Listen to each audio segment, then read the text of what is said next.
All right, welcome back to 0.5%. This is episode 8. It's a pretty exciting day. I'm recording this on March 25th, but the trades that I'll be going over in this video are from March 24th. I've got some exciting news, but uh, definitely making me a little anxious. So I've left my job. I'm going to commit full time to trying to trade the market and be home with my family. I'm super excited. And the two trades that I'm going over today in episode 8 are Cardano and Qualcomm, both uh, trades that I was talking about at the end of episode 7 that went successful the following day. So, pretty excited about that. And I'm already preparing for episode 9 because today was my first full day of just day trading, and yeah, got a lot to go over. So I'm looking forward to it. Thank you for watching, and let's get into it.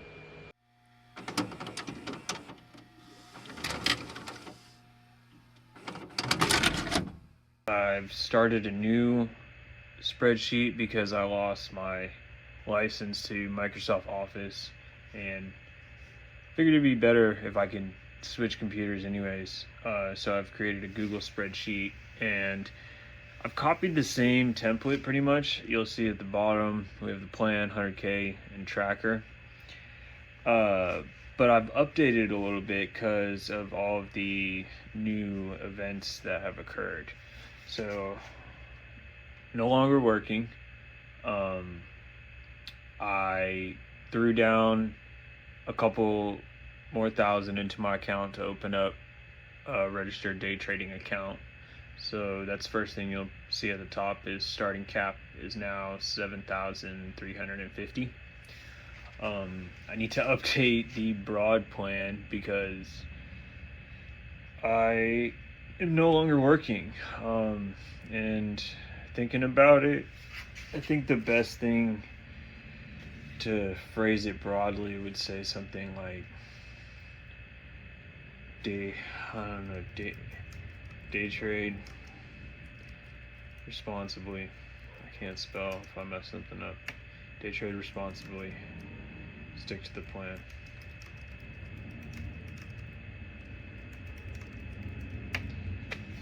What I mean by that is I'm out of the job.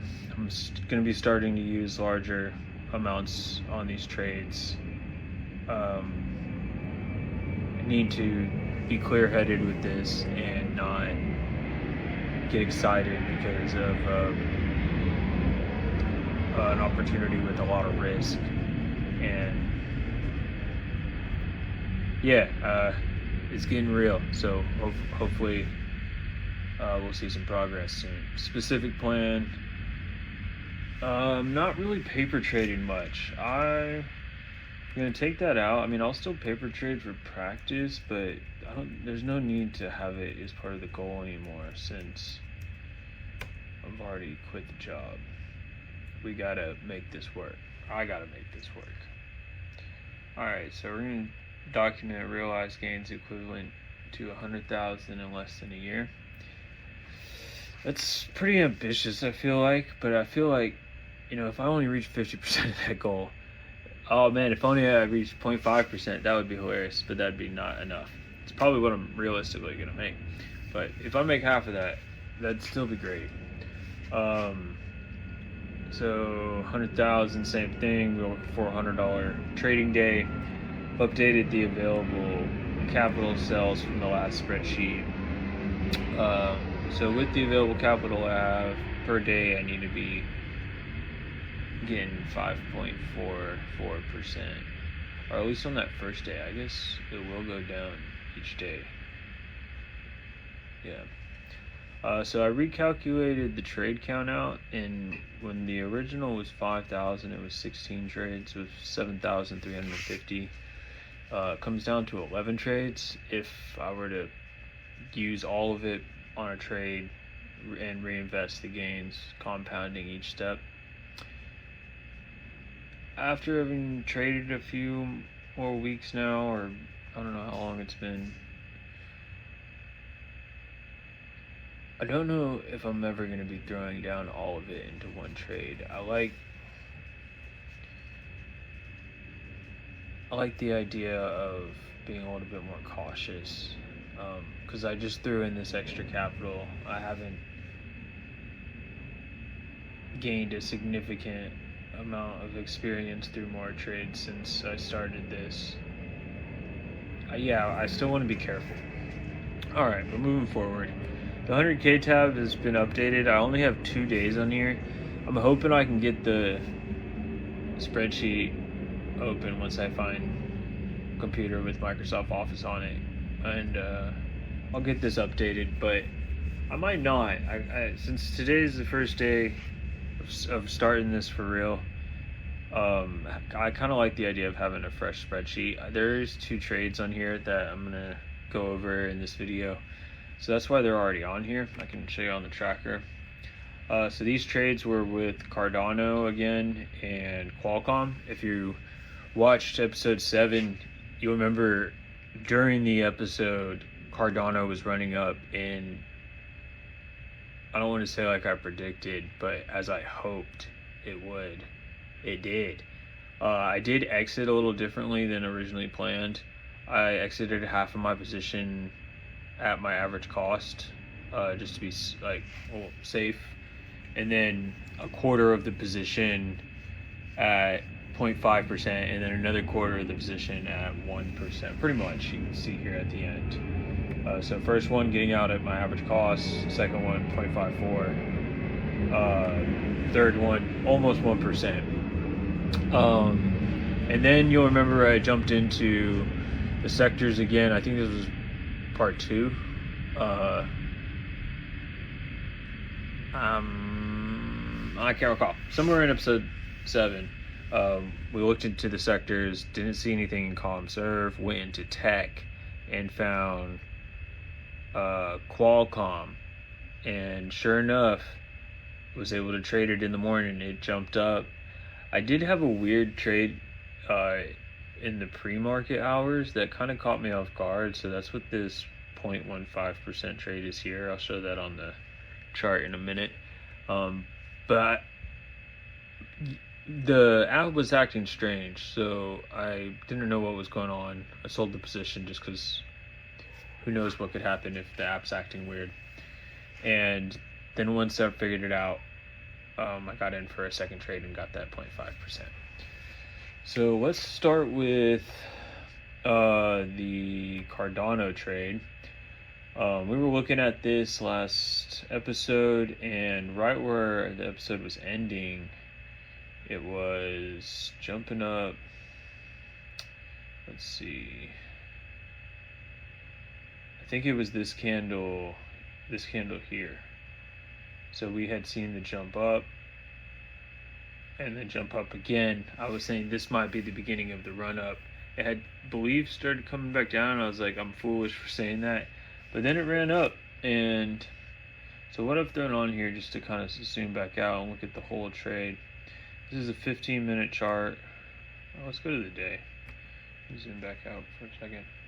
So as I mentioned, I was interested in Cardano because this formation was looking a lot like this formation to me. I was thinking it was going to come down again and then another run up. It's coming down. I would like to see another run up to 125 at least. Coming down to the day,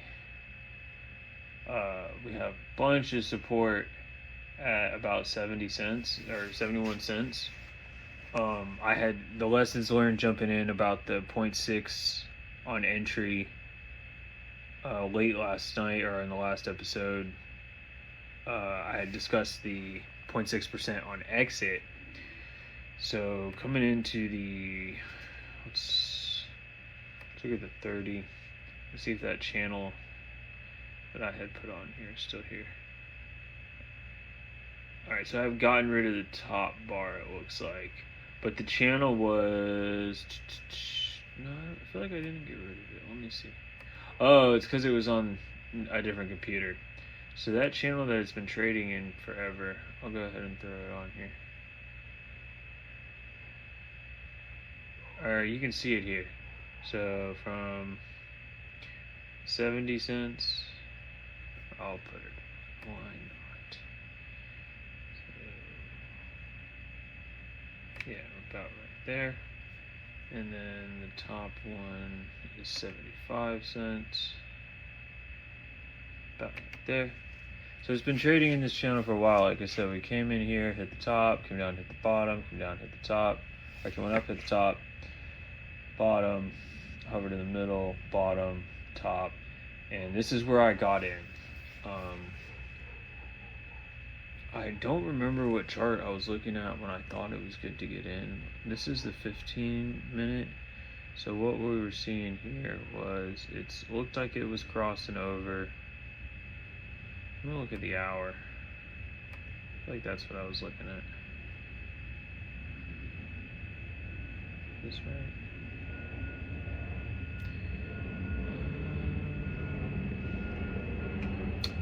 No, maybe the 30 minutes. I don't know what I was looking at. Alright, anyways. Wasn't thought out, so lesson learned. And what I had done to average down was I had accumulated, I believe, on this candlestick above the middle Bollinger Band here, maybe one over here, some here, and some here.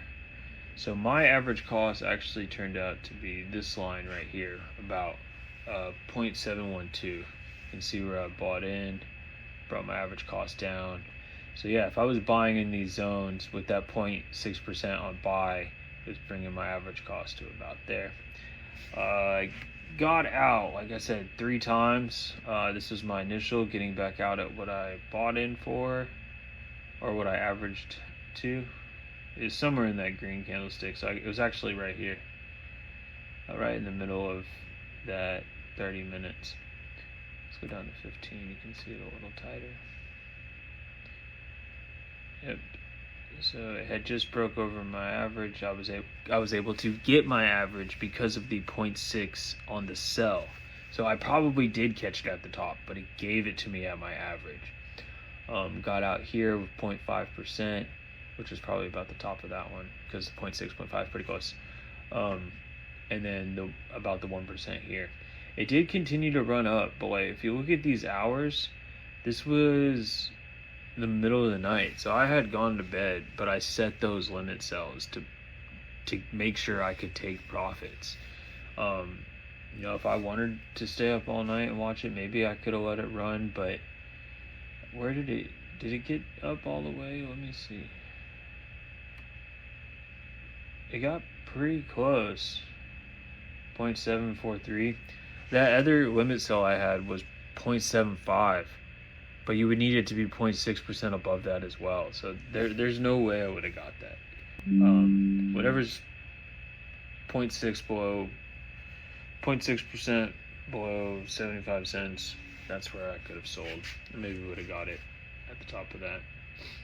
No. If I would have somehow sold here, I would have probably got it at the band. But that's pretty interesting. I'm going to keep my eye on it. It's possibly checking the middle again. Let's see, has it ever checked the middle and gone back up? So it's gone up, it's stayed in the middle, came back down, hit the top to bottom, hit the middle, came down, top came down. I've never seen them, there's no moment. I guess somewhere in this volatility, I guess you could say it hit the middle and then to the top. Is it going to get that volatile here? I guess it did it here too. So the times that it does it, it's going to shoot up quickly. If it stays chill, it'll probably come back down. Going back to the day though, is it worth going into a little bit long term? And since a long term, we have, looks like the MACD is crossing over, but it's still negative, so I wouldn't go into it long term yet. Look how great this one would have been. Got in right when it gets positive. And you know, if I would have held it all the way to when it crossed, the next day was pretty harsh. Would have lost half of it. But still, jeez. Who knows? That could be happening again. So I'm going to keep my eye on it. Oh crap, we're already pretty close. All right, so maybe part two is actually just gonna be Qualcomm. Yeah, thank you for watching. See you in part two. Thanks.